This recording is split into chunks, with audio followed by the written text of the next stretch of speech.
ভূপেশ বাঘেলৰ ওপৰত দুটা বিশেষ অভিযোগ আছে।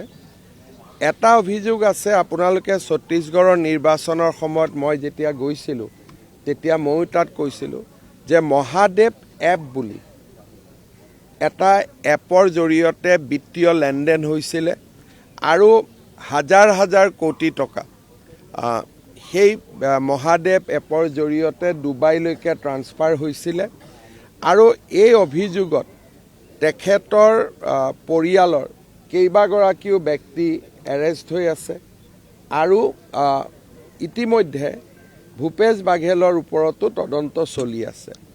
দ্বিতীয়তে এখন চেক চিডি প্ৰকাশ পাইছিলে।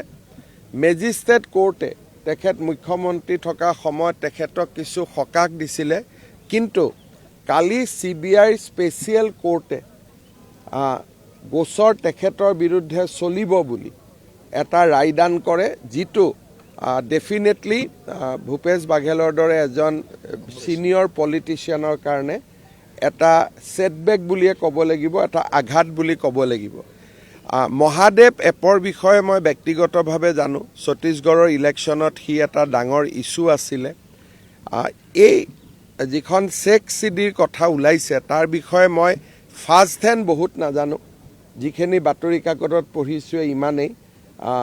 কিন্তু এটা কথা যে কংগ্ৰেছৰ সকলো লোকেই ক'বাত নহয় ক'বাত কিবা নহয় কিবা গণ্ডগোলীয়া কাম কৰি থোৱাই আছে। গতিকে এইটো ক্ষেত্ৰত মই বহুত আচৰিতো হোৱা নাই।